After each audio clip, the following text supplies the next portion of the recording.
लखनऊ से बड़ी खबर सामने आ रही है। बीएसपी ने लोकसभा के लिए 7 प्रत्याशियों का किया ऐलान। बीएसपी ने लोकसभा के 7 प्रत्याशी किए घोषित। जोनल स्तर पर पदाधिकारियों ने घोषित किए प्रत्याशी। बसपा सुप्रीमो मायावती लगाएंगी अंतिम मुहर। बसपा सुप्रीमो मायावती लगाएंगी अंतिम मुहर। बिजनौर से चौधरी विजेंद्र सिंह प्रत्याशी घोषित। बिजनौर से चौधरी विजेंद्र सिंह प्रत्याशी घोषित। मुजफ्फरनगर से दारा सिंह प्रजापति, पीलीभीत से अनीस अहमद खान, मुरादाबाद से इरफान सैफी, कन्नौज से अकील अहमद, पट्टा अमरोहा से डॉक्टर मुजाहिद हुसैन, सहारनपुर से माजिद अली। 5 मुस्लिम प्रत्याशी उतारकर गठबंधन के लिए बनेगी चुनौती। 15 मार्च को जारी कर सकती है प्रत्याशियों की सूची।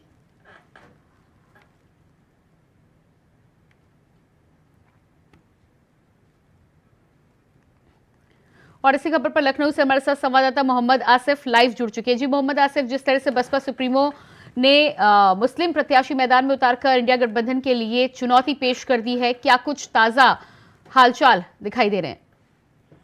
जी बिल्कुल, इसका बता दूं कि बसपा सुप्रीमो मायावती ने कहीं न कहीं एक बार फिर से गठबंधन की टेंशन बढ़ा दी है। बसपा सुप्रीमो मायावती ने 7 प्रत्याशियों में से 5 प्रत्याशी मुस्लिम उतारे हैं और जिसका ऐलान जो है 15 मार्च को अधिकृत रूप से बसपा सुप्रीमो मायावती करेंगी।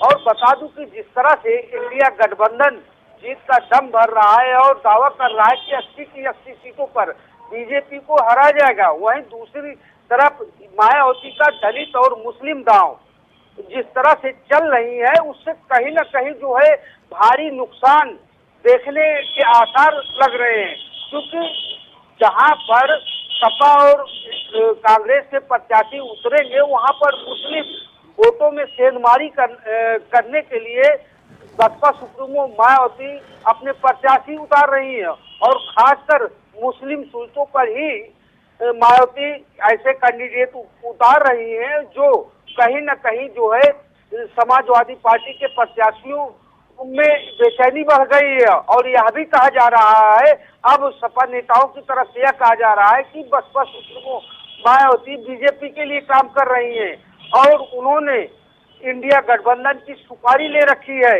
तो यह कहा जा सकता है कि जिस तरह से अब मायावती पूरे एक्शन मोड में आ रही है और लगातार जो है मुस्लिम प्रत्याशियों पर अपना दांव आजमा रही है, तो यह कहा जा सकता है कि भारी नुकसान सपा का हो सकता है इस लोकसभा चुनाव में। और मुस्लिम सीटों पर ही बसपा सुप्रीमो मायावती मुस्लिम कैंडिडेट उतार कर अब बेचैनी बढ़ा रही है। जी बिल्कुल, तो जिस तरह से समाजवादी पार्टी हमेशा से पीडीए की बात करती आई और एमवाई की बात करती आई है, खास तौर पर एमवाई के जवाब में मायावती जिस तरह से एमडी को सामने लेकर चल रही है और हमेशा से उनका कहना है कि बीजेपी को अगर हराना है तो मुस्लिम और दलित को एक साथ आना होगा। एक तरफ बीजेपी के लिए जरूर ये फायदेमंद साबित हो सकता है, क्योंकि समाजवादी पार्टी का मुस्लिम वोट बैंक यदि कटता है, बसपा में छिटक कर सामने आता है, तो उसका फायदा सीधे तौर पर बीजेपी को मिलता हुआ नजर आएगा। लेकिन मायावती की रणनीति जो है वो धीरे धीरे एमडी को लेकर चलने की बन रही है।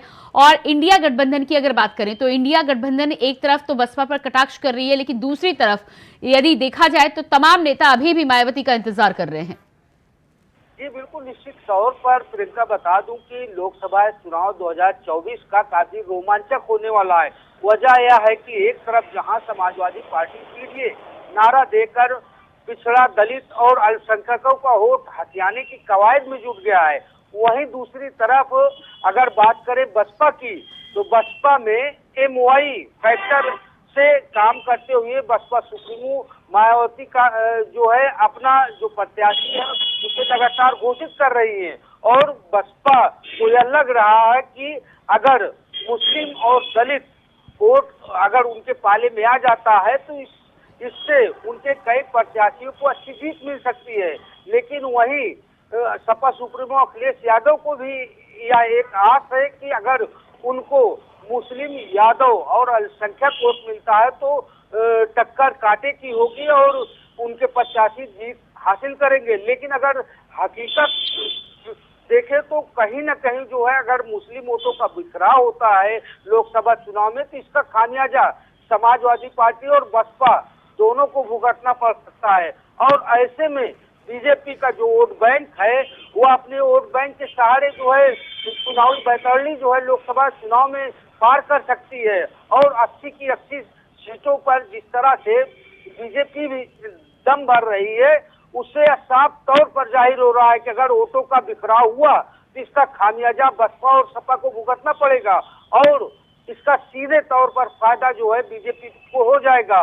लेकिन जिस तरह से राजनीतिक चुनावी समीकरण हर रोज बदल रहे हैं, अभी तक इंडिया गठबंधन को यह उम्मीद थी कि बसपा मायावती गठबंधन का हिस्सा बन जाएंगी और वह मजबूती के साथ जो है पूरी मदद करेंगे।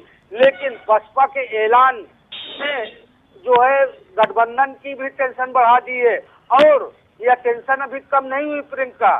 जिस तरह से 7 सीटों पर मायावती ने मुस्लिम 5 चेहरे उतार दिए हैं, इससे और भी टेंशन बढ़ गई है बसपा सुप्रीमो मायावती की। और वहीं दूसरी तरफ समाजवादी पार्टी की बात करें तो समाजवादी पार्टी में अभी जो है अपने पारिवारिक या यूं कहें सूत्रों का यह भी दावा है कि समाजवादी पार्टी टिकटों को लेकर अंतरकला में जूझ रही है, उसका ध्यान जो है अभी जो है सीटों पर नहीं जा रहा है। कई सीटों पर समाजवादी पार्टी के पेज भी फंसे हुए हैं और एक के बाद एक बसपा सुप्रीमो मायावती जो है प्रत्याशी उतार कर अब टेंशन बढ़ा रही है। और यह भी माना जा रहा है कि आने वाले समय में जो है बसपा सुप्रीमो मायावती आजमगढ़, कन्नौज और मैनपुरी जिलों में भी अपने प्रत्याशी उतार कर कहीं न कहीं जो दिग्गज है सपा के उनके लिए चुनौती खड़ा कर सकती हैं। फिलहाल अब देखना यह होगा कि मायावती का जो पैतरा है वह कितना सक्सेस होता है लोकसभा चुनाव में, क्योंकि अब जो सरताज बनाने का काम जनता का होता है और जनता भी सारी गतिविधियां जो है देख रहे, चाहे सपा हो या बसपा की। तो यह तस्वीर जो है बेहद रोचक और दिलचस्प होने वाली है आने वाले लोकसभा चुनाव में। जी प्रियंका। जी बिल्कुल, तो जिस तरह से मायावती लगातार चुनाव से पहले पूरे तौर पर सक्रिय नजर आ रही हैं, चाहे चुनावी रणनीतियों की बात करें या फिर राजनीतिक दांवपेच की बात करें, अभी तक 7 प्रत्याशी सामने आए हैं, मुस्लिम प्रत्याशी की संख्या इसमें ज्यादा है। 80 सीटों पर जिस तरह से मायावती ने चुनाव लड़ने का ऐलान किया है, क्या लगता है आपको अगली सूची बसपा की कब तक आने की संभावना है और क्या मंथन जारी है? जी बिल्कुल प्रियंका, बता दूं कि जिस तरह से बसपा सुप्रीमो मायावती ने अपना प्लान यूपी में सेट किया है और उनका यह प्लान अब साफ तौर पर जमीन पर दिखने भी लगा है। बसपा सुप्रीमो मायावती ने जिस तरह से 5 प्रत्याशियों मुस्लिम प्रत्याशियों के नाम जो है घोषित कर दिए हैं और यह भी माना जा रहा है कि MY फैक्टर से बसपा सुप्रीमो मायावती जल्द ही अन्य सीटों पर अपने प्रत्याशी मैदान में उतार देंगी। और मायावती अभी यह मंथन करने में जुटी हुई है कि कैसे प्रत्याशी उतारा जाए जिससे जो है उन्हें फायदा मिले। मायावती लगातार अपने जो कोऑर्डिनेटर हैं, जोनल कोऑर्डिनेटर हैं और जो निष्ठावान बसपा कार्यकर्ता हैं उनसे फीडबैक ले रही हैं और फीडबैक लेने के बाद भी वह अंतिम निर्णय पर पहुंचेंगी। लगातार जो है मीटिंगों का दौर भी चल रहा है मायावती का, अपने जो भरोसेमंद कार्यकर्ता उनके साथ वो बैठक करने में जुटी है, उनसे राय शुमारी करती हैं। यह कहा जा सकता है कि मायावती का बिल्कुल जल्द। मोहम्मद आसिफ, इस तमाम जानकारी के लिए बहुत शुक्रिया आपका, बने रहिएगा हमारे साथ।